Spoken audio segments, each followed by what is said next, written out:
Giacomo Agostini, one of, if not the greatest Grand Prix motorcycle racers of all time, and far and away the most successful. He has the record for the most fastest laps, most wins, and most world championships across all classes, as well as dozens of other records. What if he never existed?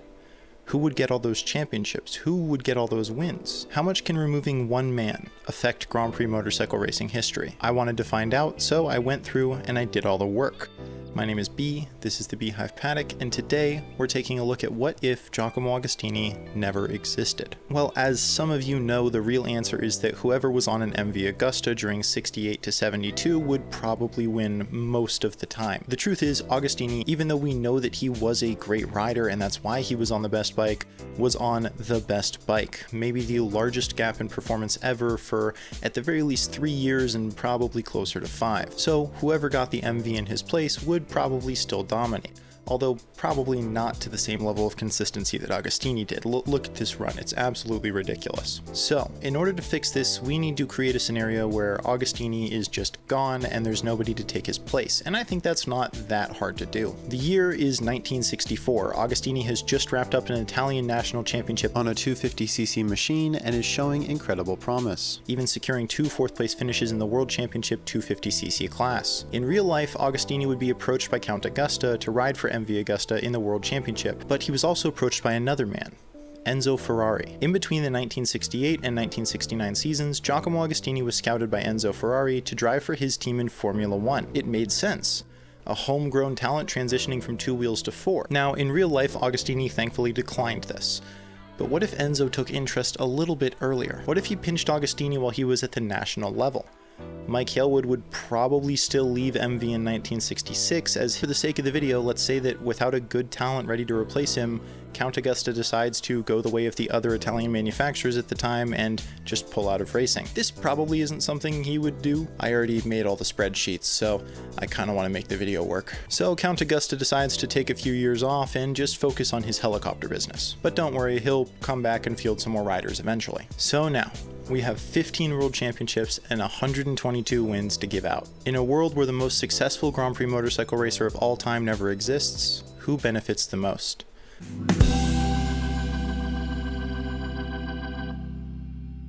Agostini spent his rookie season being second fiddle to Mike Hailwood in the 500cc class and Jim Redman in the 350cc class.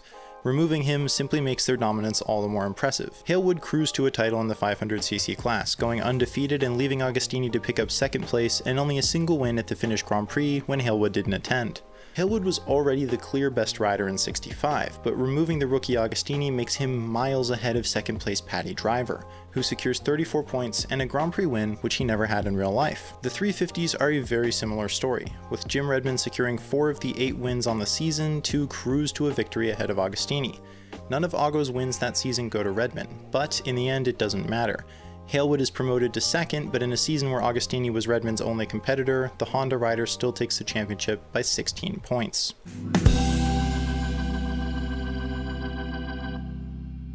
Agostini being gone in his rookie season doesn't really change much. However, 1966 is where things really get interesting, and that's because this is the year when Hailwood and Agostini's battle truly began. With Ago now having a year of experience under his belt and Hailwood moving to Honda, the fight was on. Jim Redman also entered the 500cc class for the first time since becoming a world champion, and he won his first 2 races, until an injury forced him into retirement after just the 3rd round. Hailwood struggled with retirements early in the season, and while he and Agostini both secured 3 wins, Agostini cleaned up the second place department, finishing in P2 5 times to cruise to his first title. Removing Agostini here predictably gives Hailwood another title. After Redman's injury, there was nobody else on a good enough bike to challenge him when he made the Honda work. The closest is Australian rider and longtime privateer Jack Finlay, who comes in a very close second. The 350s, on the other hand, become arguably the most dominant championship up to this point in the series. Agostini was the only thing that made this series even remotely competitive in real life, and taking him out of the equation means Hailwood scores double the points of new second place Renzo Pasolini. This also means that Hailwood accomplishes a nearly unfathomable feat. He wins the World Championships for the 250, 350, and 500cc classes, all in the same season.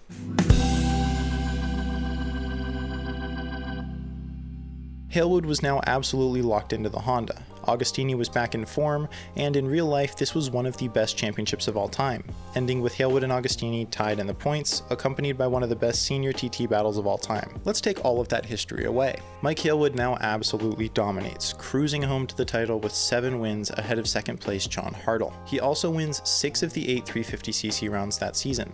Once again, Hailwood cruises home to yet another unprecedented triple world championship with Honda, but all of that is expected. Honda was MV's last competition in the Premier class, and after this, everything is going to change. Up until this point, everything has been relatively expected. Without Agostini there to stop him, Hailwood continues his absolutely dominant run. However, in 1968, Honda decided to pull out of the championship, and this will create one of the most interesting eras that we've ever seen.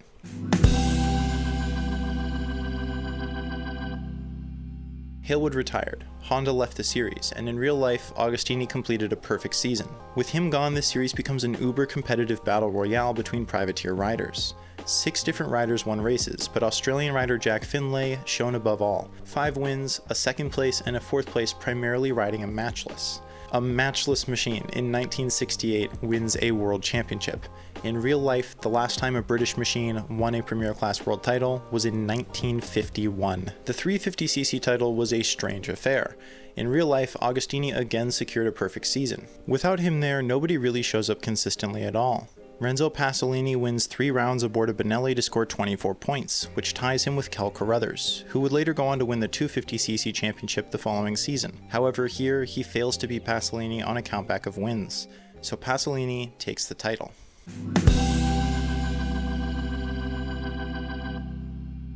These are far and away the most competitive years the series has ever seen. However, they may have also been the darkest. After all, we had no big commercial factories to draw in fans or to apply their racing tech to the road and make huge advancements. The world's 2, maybe 3 best motorcycle racers were racing in Formula 1, and privateers who couldn't afford to mount a campaign at every round were leading the charge for the series. Despite all that, the 1969 season was remarkably competitive. Hungarian-born Swiss rider Gyula Marsovski takes the title for small factory Lintou, and the top 3 are remarkably spread by just 4 points. The first 6 races of the season were won by 6 different riders, and 5 riders won a race and then never finished another one. The winningest rider of the season was Billy Nelson on a patent. He won 3 races of 4 for the Italian brand, who never got a Premier Class title or even a Grand Prix win in real life, but are now suddenly among the most competitive factories of the day. The 350cc season is arguably even more interesting, as it features one of the least and most remarkable championships ever. Mostly because the new champion finished 3rd in real life, behind Agostini and Silvio Grassetti.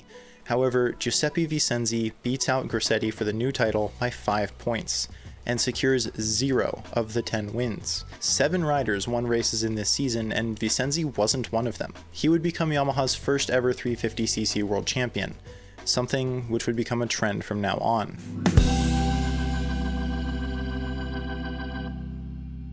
Entering the 1970s, and the 1970 500cc championship was the final of Agostini's undefeated seasons in real life. By removing Agostini, New Zealander Ginger Malloy and Italian Angelo Bergamonti enter a battle for the title. Malloy never secured a Premier Class win in real life, but in 1970 he now secures 3 of them, and at the French Grand Prix that year, aboard a Kawasaki, he becomes the very first rider to ever win a Premier Class Grand Prix on a 2-stroke machine. MV Agusta also finally rejoins the championship. Angelo Bergamonti becomes the first MV rider since Mike Hailwood, and the Italian factory shows that it never stopped being dominant. Without Agostini there, he wins 4 of the 5 races that he enters, and he secures a podium in the 5th. However, without consistency, he still loses out to Malloy by just 5 points. In the 350cc championship, it's another battle between Carruthers and Pasolini. With Carruthers primarily on a Yamaha now, he wins 2 races and podiums in 4 more to cruise to Yamaha's 2nd consecutive 350cc title, beating a less consistent Pasolini by 15 points.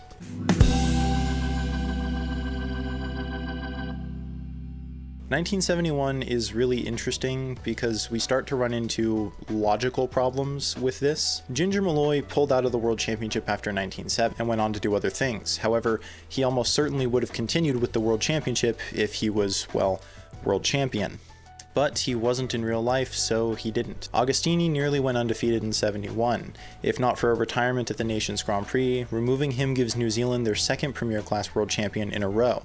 However, it's not from Malloy. Keith Turner on a Coleman Suzuki wins the Austrian, German, and French Grand Prix to beat Rob Braun's Suzuki by 3 points. In the 350cc championship, a Yamaha wins yet again, this time piloted by Jarno Saarinen. The Finnish rider came second to Agostini in real life and is remembered as one of the most skilled riders of all time. Without Agostini, he's simply the best. He beats out Kurt Ivan Karlsson by nearly 30 points. Yamaha had now so thoroughly taken over the 350cc category that all but one of the top 12 riders were on a Yamaha, and the other was Theo Bolt, on a Yamsel running a Yamaha engine.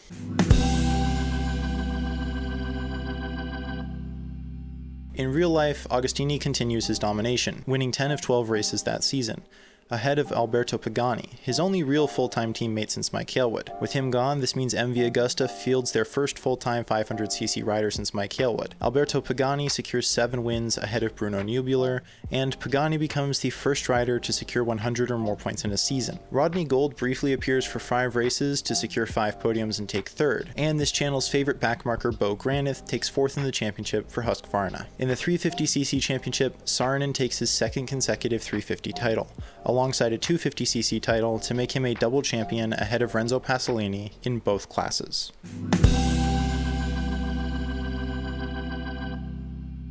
Sadly, the tragic start to 1973 doesn't change. Jarno Saarinen and Renzo Pasolini, who in this timeline have both been uber competitive in the 350 class for years now, both pass away in the tragedy at Monza. Saarinen does so after winning the first 2 races of the 500 and 350cc seasons. Looking at the championship as a whole, in real life, Agostini was on a less reliable machine this year than his new teammate, Phil Reed. This enabled Reed to take his first 500cc championship, and here that doesn't change, who now secures 90 points to finish ahead of second place Kim Newcomb aboard his outboard motor-powered Koenig machine. In the 350s, real-life Agostini secured the title after a battle with Tuvo Lansivori. Here, Lansivori picks up an additional win and takes the title ahead of Phil Reed, making this the 3rd consecutive 350 title won by a Finnish rider on a Yamaha machine.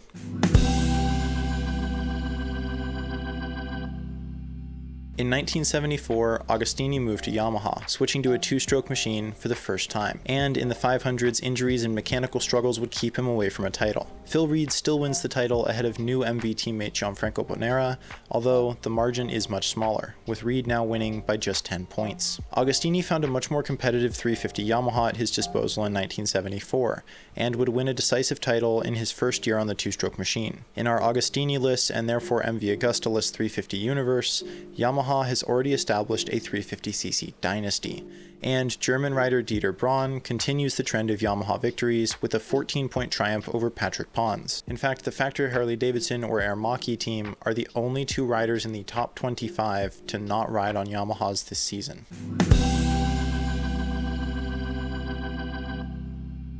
"1975 was the end of Agostini's reign of terror over the motorcycle Grand Prix world, although perhaps one of his best championships.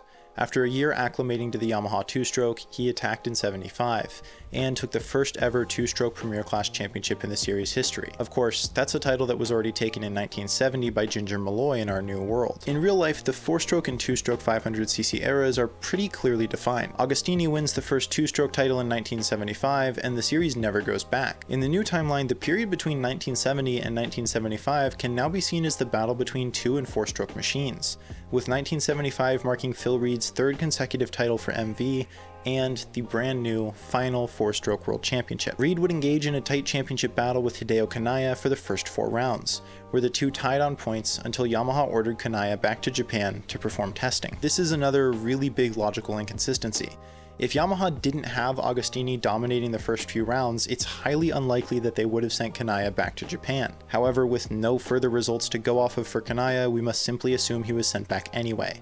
He still finishes 2nd in the point standings despite only competing in the first 4 rounds. In the 350cc championship, thanks to their generous allotment of competitive motorcycles, Yamaha was now for all intents and purposes the only viable constructor remaining. In real life, 50 riders scored points this season. Of those 50, 48 of them were on Yamahas. Agostini finished this season 2nd to Venezuelan prodigy Johnny Cecotto, who would later go on to race in Formula 1. In real life, Cecotto wins 4 wins and 2 retirements to Agro's 1 win and 3 retirements. Here, he wins easily on his Bumoto chassis Yamaha ahead of Dieter Braun by nearly 30 points.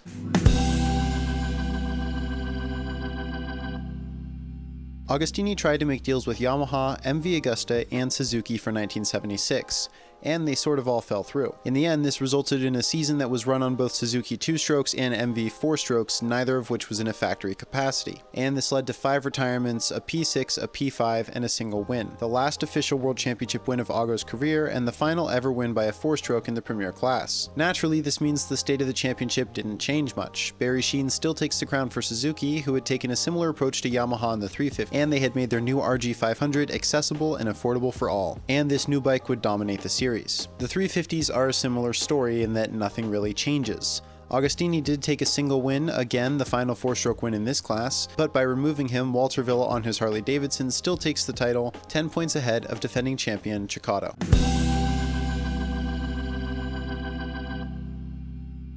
And finally, 1977. The final year of Agostini's Grand Prix World Championship career. He only managed 2 podiums in the 500s and went out without a single win. Again, there is very little change here, and Barry Sheene still takes the title as in real life. 1981 500cc champion Marco Lucanelli now sneaks into the top 10 thanks to Agostini's absence. The 350s were even worse. Agostini finished outside the points on 2 occasions, the first time he had done so since 1967. Again, little change here, with Takazui Katayama retaining his title as the first Japanese world champion, and there it is, Agostini's entire career gone. So what actually changed? With Agostini gone, who benefited the most? Well, we already went over the new world champions. Here they are. Renzo Pasolini, Jack Finlay, Tuvo Lancivori, Ginger Malloy, Keith Turner, Alberto Pagani, Giuseppe Vicenzi, Dieter Braun, and Gyula Marsovsky all become Grand Prix world champions for the first time. Phil Reed and Kel Carruthers each add 1 title to their resume, and Mike Hillwood and Jarno Saarinen get 2 more world titles apiece. There are a few standouts whose legacy would change drastically. The obvious one is Mike Hillwood. Without Agostini, Hillwood is a 12-time Grand Prix world champion across 3 classes. He has 80 Grand Prix wins, becomes the first Premier Class champion for Honda, and the second Premier Class champion with 2 different manufacturers. He also now has 6 Premier Class World Championships, a record which he would hold until Valentino Rossi took his 7th in 2009. Hillwood also accomplished the unfathomable feat of winning 3 World Championships in a single year,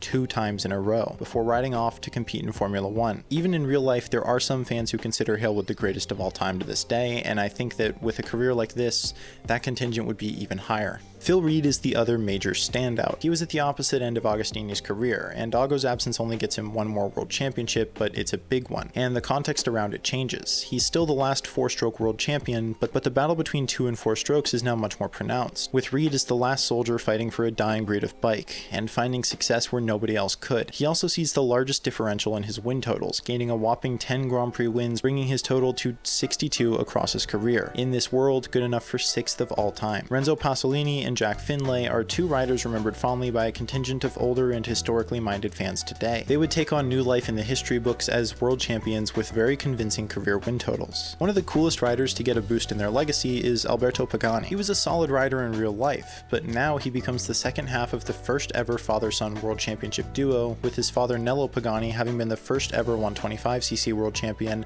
and having nearly won the 500cc world championship that year as well. Jarno Saarinen becomes a 3-time world champion, surely only increasing the number of questions about what might have been of his career if he hadn't been killed in the fatal accident at the 1973 Nations Grand Prix. In terms of Grand Prix winners, Agostini's absence allows us to crown 24 brand new Grand Prix winners. Among them are icons like Paddy Driver, a South African rider with 9 podiums who never broke through for a win, and who would go on to race in Formula 1. As well as Paul Smart, who would become iconic for his famous races on Ducati later in his career, as well as other familiar names like Patrick Pons, Rob Braun, and Robin Fitton, who always seemed to get so close but never quite got that win. Alan Barnett, Billy Nelson, Keith Turner, and Heinz Rosner are the most successful though, going from 0 wins to 3. Stuart Graham, son of Leslie Graham, also joins his father in being a 500cc winner. In terms of constructors' titles, in the 350cc class, Honda wins in 65, 66, and 67, the same as in real life, and then things deviate, with Ermaki winning a title they never got under their own name in real life. This comes in 1968 despite a Benelli winning the Riders' title. And then from 1969 until 1977, Yamaha completely locks down the category and wins an astonishing 9 consecutive titles. In the Premier class, MV still wins in 1965 thanks to Mike Halewood, and Halewood again leads Honda to their first constructors title in the 500s in 1966, before he does it again in 1967 without Agostini to stop him. From here, things deviate hard. Matchless wins the title in 1968, then Linto in 69, Kawasaki in 1970, and Suzuki comes in early in 1971. In 1972, Yamaha's outnumber the MV of Alberto Pagani to take the title through consistent appearances. But then Phil Reed takes it 3 years running with MV for the final 4-stroke 500 titles. Then in 76 and 77, things remain unchanged for Bereshit and Suzuki as they begin their dominance. A world without Agostini would have been a fascinating one. By removing a single rider, we have created two new short but distinct eras in the history of Grand Prix motorcycle racing, eras we never got to experience. The first one between 68 and 70, where British singles race against Italian multis and small startup factories, and even the beginnings of two-strokes, all under privateers doing it for the love of the sport. Followed by an era in the early 70s with a drawn-out war between the last bastions of the four-strokes and the early days of the screaming two-strokes. Agostini dominated the championship for nearly a decade, winning titles as easily as breathing, and by taking that away, we rewrite history and give iconic riders world championships they never had, and really just exemplifying how incredible Agostini's records are, that one man being removed from history can have such a profound effect on so many riders and factories' legacies, and the sport itself. Thank you very much for watching. And a special thank you to my channel members, MVP 2112, Venturian CRO, Sean, Motosapien, B, Jack, the world's fastest Maori, Drew Gibbs, Really Very Bored 1, Carl Ruppersberg, Schmalutin, Troy the Boy, Moneypenny, ASX91, Luis Campos, and Ian Ellison. These are the guys and gals who help keep the channel running. If you would like to support me in the best way possible, consider becoming a member. To everyone, please consider liking and subscribing, and have a fantastic day.